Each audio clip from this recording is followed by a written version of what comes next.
So after weeks of research, I bought an ultra-wide monitor, specifically the Samsung Odyssey G9, and after 3 weeks of testing, I can confidently say an ultra-wide is superior over a triple screen setup or VR if you are a streamer, and here's why. So I'll split this video into 4 main sections with some subsections within. So we have price, performance and quality, ease of use, and lastly just a few cons. And then along with this, at the end of the video, I'll go through some resolutions and settings you will find extremely useful if you are a streamer, because as you can see from the webcam in the top left, the aspect ratio you are seeing is different to the aspect ratio I am seeing. So stick along until the end if you're a streamer looking to get an ultra wide. These settings and tips will really help you out. So first and foremost, we have the price. I got the Samsung Odyssey G9 0.03 millisecond response time, 240Hz refresh rate, 1440p monitor for 1100 British pounds, and this was from Amazon. And then I got a single screen mount for £150, so 1,250 British pounds in total. So if I'm honest, I think you'll struggle to get 3 screens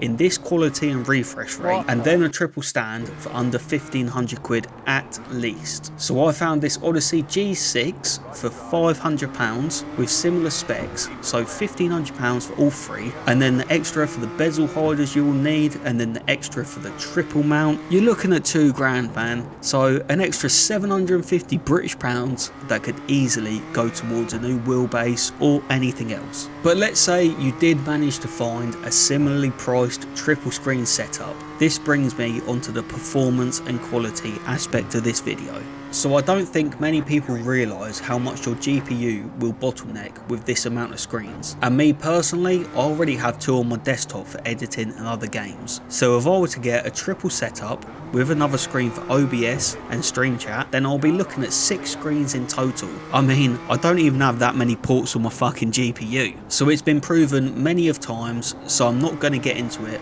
But you're looking at about a 50 to 80% FPS gain by having 1 screen over a triple. So if you're currently getting 100 FPS on a triple and went to a single ultra wide, you could be getting up to 180. And the 240Hz refresh rate, it'll be night and day difference. And this is the sort of thing that is going to get you that extra half a second a lap. Now I'm not saying that I'm going to get this benefit, because I'm actually not really very good at sim racing just yet, but it's nice to know my hardware isn't slowing me down. Now obviously you could compromise on the quality a little bit and gain that FPS back, but let's be real, who wants to do that? Also, on the quality note, let's talk about the constant 1000 radius over the angled triples and the bezels that are obviously going to get in the way. So obviously with a single ultra wide you don't have the bezels in the way, but even with the bezel hiders that you can get for the triple screens, it is extremely noticeable that they are there. I even saw a post on Reddit where some dude was using the bezels as a reference point for braking and turning, as if he was so distracted he was focused more on them than anything else. To me, that just screams distractions that I don't want. So after quality, next up is ease of use. I'm literally just going to rattle off a few quickfire pros for the single screen. We have easier to mount and adjust, we have nicer cable management and fewer cables, no bezel hiders to mess about with, no need to set up field of view and distances for every game, because when it comes to triples you're actually supposed to measure and input distances between you and your screens for games like Assetto Corsa. No need to potentially upgrade your PC due to hardware limitations, GPU, stuff like that. It's easier over VR for streaming. For example, you can clearly see your chats and stream settings, providing you have a second screen. Along with this, it is easier to set up a cleaner output like you're seeing on this exact video. It's consistent, it's nice, you get a good view. However, I get a bit of a better view, but it's a nice balance for viewer experience and the user's overall experience. A single screen has wider compatibility, so no need for games to support triple screen rendering or VR support.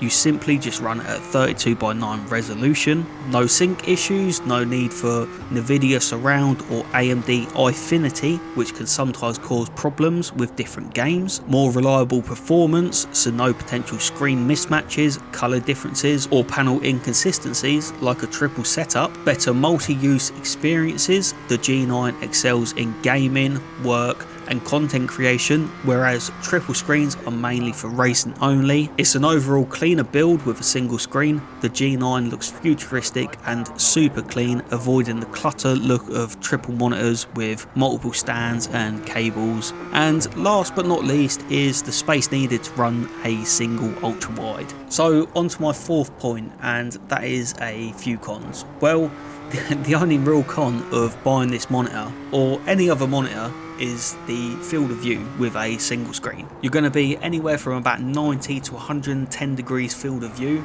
on a slightly narrower setup, whereas with a triple screen you're going to be looking at anywhere from about 120 to 150 degrees field of view. So they are much easier to see someone who is beside you, or if you're going to get into drifting specifically, then the triples or VR is definitely the way to go, because they will definitely be better for you as you can see way more around the corners when you are sideways. But honestly, that's a very specific niche. If you're just doing drifting, then I would go for the ultra wide or the VR, just because you can see around the corners better. I know on Assetto Corsa you've got neck effects and stuff like that, but it's not really the same with an ultra wide. But that's a very specific niche. If you are drifting, then maybe you would look into VR, and you would take this into consideration if you are just doing VR. You know, your viewers might want you looking exactly at the corner, whereas you're not going to get that on an ultra wide.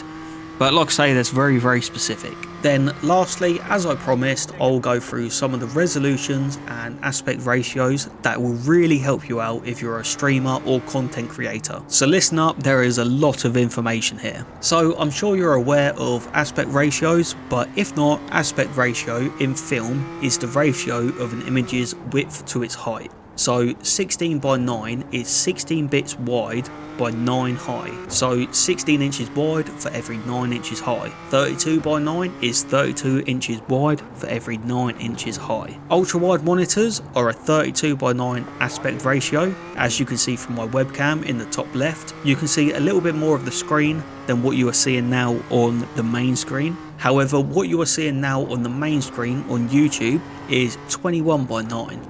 I'll go into why this is possibly the best aspect ratio for YouTube in a second. The normal way to upload on YouTube, which everyone does, which is your standard screen, has always been a 16 by 9, which doesn't really work if you're on a phone or if you're actually on an ultra wide yourself. So on to why I upload in 21 by 9 and why I think this is the best aspect ratio to upload if you are on an ultra wide. So firstly, it is a very nice compromise for getting the most data from my screen on a 32 by 9 to your screen with the least black borders.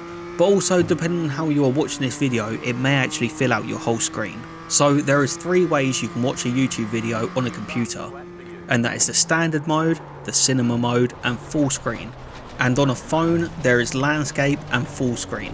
Let me break it down a little bit and the benefits of uploading in 21 by 9 on both. Firstly, if you are watching this on a mobile, they are 21 by 9 normally when going full screen, so landscape. So if you do that now, you will fill your whole screen in landscape mode without any black borders. If you are watching this on a PC, uploading in 21 by 9 is just better literally in any mode. In full screen, you do get small black borders at the top and the bottom, like if you were watching a movie. But in the other 2 settings you actually feel more of the screen compared to 16 by 9. And to be fair, in full screen I actually quite like the borders on the top and the bottom. It does really look like you're actually watching a proper movie. So I think 21 by 9 on computer, you can watch it however you want, it's going to look nice. And like I say, you're getting more of the screen over a 16 by 9 because you're getting more information. If I was to upload in a 16 by 9, you wouldn't see anything. You wouldn't see the wing mirrors, you wouldn't see like a tiny little bit of the side of the car. You'll just be looking at the horizon, you wouldn't see much at all. So 21 by 9, especially if you're on an ultra wide screen, is the way to go. So with an ultra wide monitor, this gives you a really nice compromise between seeing a lot more of the game on the user's screen and then adjusting your output to 21 by 9 for the best viewer's pleasure. So all I have done is move the information on screen, like lap times, to a position that is within the 21 by 9 frame and then set my output to 21:9 or 3440 by 1440p. I do hope this all makes sense. Honestly, I know it's like a proper mouthful. Just leave a comment with any questions below. I respond to all my comments on all of my videos. I'll do my best to answer them all the best I can. But yeah, personally I think an ultra wide is the best experience you can have, whilst also giving your viewers the best experience too. So let me know if you feel different or if there's anything I missed. I hope this video helped at least one person out, and as always, I'll see you in the next one. Peace out, boys and girls.